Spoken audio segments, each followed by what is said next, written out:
Hello, Tom. Chick. Yay. Did you bring your smokes?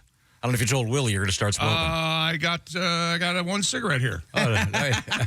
Oh, nice. Where'd you get that? Who gave you the What do you think dart? about that? I think Bad Boy Ben. Bad Boy Ben gave you the dart? Bad Boy Ben gave me a dart. He'll smoke. You look like he that. smokes. Is Bad Boy Ben still on the smokes? Oh, yeah. I think he does. Yeah, Yeah, he does. Bad Boy Ben. You got to kind of respect it. At this We're point. calling him Bad Boy Ben because he's possibly the sweetest man alive. That's What? why. I didn't know he was on the smokes, though. First off, he's a total grouch. Second, Well, he's never been a I see him out grouch with back all me. the time. What now? I see him out back all the time. Oh, Yeah. Oh, so I don't go out back. Well, haven't you? He kind of smells when he walks in sometimes. You're saying he smells like... Smoking, like he smells like smoke. Oh, he smells Yeah. like smoke. Yeah. Oh. That's the know. only reason I knew that he was still smoking. One of the great pleasures of smoking is other people not knowing you're smoking. It's you kind of want to sneak out back. You kind of want to go hide by an air conditioner. There's something lovely about it. That's the whole theme of that song, smoking in front of the building. And it's not as common as it used to be. But it used to be you drive around the freeway and you go by these office complexes and there'd be 10 people outside and they become friends. They become a club. Sure. Now, I mean, can you have like a Zen club? That's got to be pretty boring. There you got one in. There's a version of that. I've been at a bar and someone sees me from like a table away, be like, "Hey, dude, I don't want a buggy. Can I get one of those Zens? Are those wintergreen?" You go, "Oh yeah, take one, man." It's less social than having a smoke outside, but Wintergreen? Is this the menthol of... Yeah, there's spearmint. There's all kinds of flavors. yeah, they're flavored. It's like gum. It's like any other. Chocolate. Anyone see a conspiracy going on here? well, they haven't gotten to cotton candy yet. Thank you. That's my logic. Yeah, right. I can't help but notice him because he's gigantic. Nice. Right out the gate. Yeah. Well, this is radio. I mean, what are you, like 6'5", 800? 6'6", Excuse me. 800. Sorry. 800 pounds. Sorry. No, that's mean. Sir, are you 800 pounds? No. No, you're not. You're not. Yeah. I'm Discovery Channel big, not TLC big. There you go. Sam Miller's with you. Now, are you 3 bills? Is that fair? I'm 360 pounds. 360 pounds. Okay, so I was almost halfway wrong. I don't know that people look at you, Sam, and go, "Oh, there's a fat guy." I think they go, "There's a big guy." Yes, Right. yeah, exactly. Yeah, you're But tall. I am fat too, and I don't care. But you're Oh, big. sure. You look like you could be a retired lineman from the NFL who owns a pizza franchise. Indeed, if I You had to ruin it, because I'm fat. Just say a compliment, you monster. He's a very funny man. He's got tattoos and he's got a good head of hair. I'm just happy to be here. I don't really have that great of a head of hair. I was lying. Compliment. Well, to Tom and I, that's a great head of hair. Yeah, same here. Thank you. Yeah, very, very good. Sam Miller on the road. Indeed. Sam and Willie G. Peoria, the famous Jukebox Comedy Club, Friday, Saturday. If you miss those shows and you're in Peoria, what are you doing? Yeah. There's got to be something to do besides Some might that. say just go to Peoria to see the show. There you go. That's mine. Worth the drive. You'll have a great time. You got that, and you got the museum with all the bulldozers. They have a bulldozer museum? Yeah, they got the Caterpillar Museum. Oh. Cool. Well, why didn't you say so? And you got to go now to see the Caterpillar Museum because in a few months it'll be the Butterfly Museum. Yeah. Did you guys know that? Yes. I'm getting a thumbs down from Chick McGee. I think that should be your closer. So goodbye. Well, that's a far different opinion. Josh, during the setup, I understood what you were going for. Me too. I smiled immediately. I loved where it was going. Yeah, we all saw it coming. We all saw it coming. No. I'm with Willie though. I saw it coming. I thought, why didn't I think of that? That's so clever and yet obvious. It's a great joke. Very kind. It was, There's probably a sign in the lobby of that place. I'll tell you this, saying when I 3 told more it- weeks before we become... when I told the joke, I didn't expect this much analysis. I kind of hoped it would just go away. I don't know. No, I wish you didn't even say it. that's your mistake. You should have known that he was going to do this. He's still doing it. Back to Tom. Okay. And so I walked in the room. I was late once again getting in here. for some reason, I'll be late during the breaks. Usually, I'm having some high level conference with someone. Yeah. I walk in the room and I hear Sam talking, and he says, "All I heard was the phrase, I think we're going to share a CPAP machine." Now, all I know about the CPAP machine is Mr. Godwin has to use one. This is that aqua lung thing you breathe at night or something? Yeah. You have sleep apnea. Okay, now you have one of those? Oh, yeah. And you take it on the road? Yeah, I do. I hate it. But I can't now. If I don't use it, I wake up with a sore throat because I'm not used to snoring. Yeah. So Yeah, I'm same here. kind of like, I've kind of built my own prison. Are you sleeping better? Yeah, I sleep great. I'm That's not. great. I'm Now, not how big? This is like the size of like a football? Yeah. I thought you were going to make a joke about how I needed a giant CPAP. What do you use for a CPAP? A vacuum, Sam. Over his diaphragm. I envision it as making like a whackata, whackata, whackata, whackata, whackata sound. It's pretty quiet. Sometimes it slips off and it kind of squeaks. It'll be like, wee, and I'm not a fan of that. I can tell you this: we weren't a fan of what you just did. I can't imagine the real thing. My God. My wife was talking about my snoring for a long time, and I went in. I don't know if I've ever talked about this on here, but I had like 30 minutes. I stopped breathing 24 times, and that's what the lady told me. But it's funny because I felt like I was being attacked, so I threw it back at her. I was like, I started breathing 24 times too. That's the perfect ratio. Now, let's meet our guest once again. He is comedian Sam Miller. Sam is a large fellow.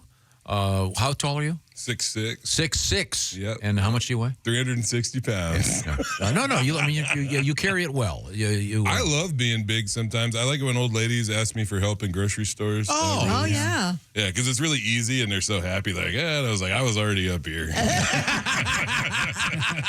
I'm one of those ladies. Yeah, I love that. Now, you're on the road. Any unusual gigs of late since we last saw you? Any unusual spots for you? So you guys know my history with recovery. I've been clean and sober 16 years, got in a lot of trouble. I forget, what was your drink of choice? meth. Meth, of course. I've been doing comedy in a lot of prisons. So I've done 4 prison shows. Wow. It's been good for the most part. There was a weird one. So usually when I perform in prisons, it's for folks that are short timers. They're doing less than a year left on their sentence. I did one for life sentence folks that aren't getting out. Way different vibe. And I was incarcerated some back in the day, so I know the score.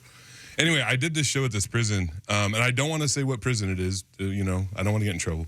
But I do this show at this prison. It's going really well. So a lot of my material is about criminality, incarceration. They don't like those jokes. But what they love is my jokes about big women. That's what unites the inmates of America. Our love for big women. Really? I learned that. But anyway, there was a guy in the back. Okay, I've never told this story before, but there's a guy in the back who is being weird. All the other inmates are having a good time. After the show, I'm hanging out. We're being friendly. It's nice. This guy comes up to me and he goes, "Hey," and I was like, "You talk weird," He goes, "I really liked your jokes," and I was like, "Thanks, man." And he goes, "Do you know who I am?" And I was like, "No." And he goes, "I'm a bit of a celebrity myself." Is that right? And my heart started to drop. And then he just straight up told me, he goes, "I was a serial killer." Whoa. Oh. And I found out who it was after the fact and all this stuff. But in that moment, I love Silence of the Lambs, Mindhunter, all these serial killer shows. In that moment, I was like, never again. Never again. I'm done with all of it. But here's the thing, though. I am in a conversation with this dude, and I'm thinking about, this is, the most awful of all human beings. In front of me, right? But I'm in a conversation with him, and he told me, I was a serial killer. And I looked at him, and I was like, looks like you're doing a lot better now. Yeah, what do you say? Exactly. I hope you're done. What am I, a koozie, dude? So how's that going? Yeah, jeez. Did you look him up afterwards? I did, and it sucks. And the reason why I did, and it sucks. He sucks. Yeah, like I said, I know some guys that are heavy. I've done some stuff that I'm pretty ashamed of. I was never violent, right? But, I got in some fights and stuff like that. But that's different. And it was funny because even the other inmates, they're not messing with that dude. Like, because he's weirdo. Like, he's off-brand, you know? So did you say, which joke of mine was your favorite? You know, this is the thing about it, right? Like I said, none of the other inmates were hanging out with him. He was in the corner by himself the whole show. He didn't laugh at anything. He just smiled at me the whole time. Great. Because That's exactly the way I think it should go. Yeah. Yes. Because I think the whole time he was waiting to walk up to me and tell me that. Man. And that's the reason I don't tell people who he was, because he can kick rocks. He's not on Bob and Tom. I am. Oh yeah, no, yeah. You know, like I'm not gonna give this guy press. Right. Yeah, we had a very similar experience. We played softball against the hardcore women's prison. We did it on the air one morning. Oh, that's awesome. And do you remember what happened? I wasn't there. This was before me. You got hit on by Eileen Wernos, didn't you? Boy, what a crab. But it was a very similar experience. One of the ladies, it turned out, was part of a famous murder. And I had heard when they came up, you know who this is? No, and the same deal. And that's very creepy. Yeah, and I think it really bummed me out because I love performing in prisons. Like, it's wonderful to me. I recently did a Valentine's Day thing, and it was inmates that had their wives there, and I had been in that prison before, and they're introducing me to their wives, and like, it's the coolest. Yeah, that's nice. Vibe. Yeah, it's amazing. And, Was it conjugal day or something? Did they no, it's just like they have, because these are all like, these are mostly like drug offenders, like pretty minor stuff. Oh, so they're A lot of on these their way guys. out. Yeah, this wasn't the place with the... I see, with the serial killer. Yeah, with the serial killer. Yeah, and you know what's weird is I hesitate to even tell that story because I don't want people, because it's not really like that. That was a one-time... Sure. So it shouldn't stop you from doing other prisons. No, God, no. I'm Yeah. going to do it even more. I love performing in prisons. And also the cool thing is you can perform in the afternoon because they're there. They're there. Oh, yeah. Yeah. You don't have to wait for people to get off of work. Yeah,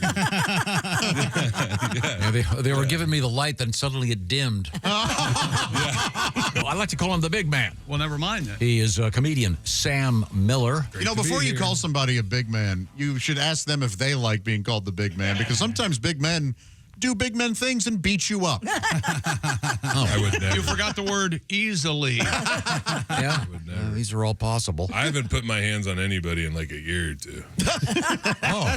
And you do. Sam, I gotta say, buddy, that's not enough time to be bragging about it. You gotta separate it a little bit. Decade would be a nice word. Sam, okay, what is it again? 6'6", 360. 6'6", 360. Wow, that's a big fella. He's a hunk of gristle, huh? Yeah, there you go. But not. You should see my body stuff is crazy. What do you mean? Like poops, farts, like all that stuff. It's really Body wild. stuff, huh? Yeah. Yeah, Really like regret, everything I do, even my yawns are impressive. It's like, That's You an guys, impressive yawn right This there. weekend, Sam and I are sharing an Airbnb. I'm going to treat it like a nature show. Yeah. I'm going to film it. I'm going to see what the big guy's up to. That's like staying with a bear. I sleepwalk and I sleep do other stuff. I know what you're talking about. I'm a sleep hugger. I think it's time for a song from Pat Godwin. What? Yeah, Pat's got the #1 album out there right now in the world of comedy. It's called Hotel Pool. Pat, we haven't heard much from you today. I know you're Holy hell, that sounds great. Yeah, it Chorus does. on there. basking in the glory of your album. But how about a song? We have Sam Miller. You don't need a song from me. Funny Sam and the sobriety. He was in jail, now he's free. Likes big girls with big old teeth. Sam Miller, boy, you don't need a song from me. All right. He's blushing. His comedy will bring you euphoria. He and Willie are in Peoria. Sam Miller, you don't need a song from me. Nice. All right. Thank you, Pat. Nice plug for your gig this weekend in Peoria. I think I just peaked. What do you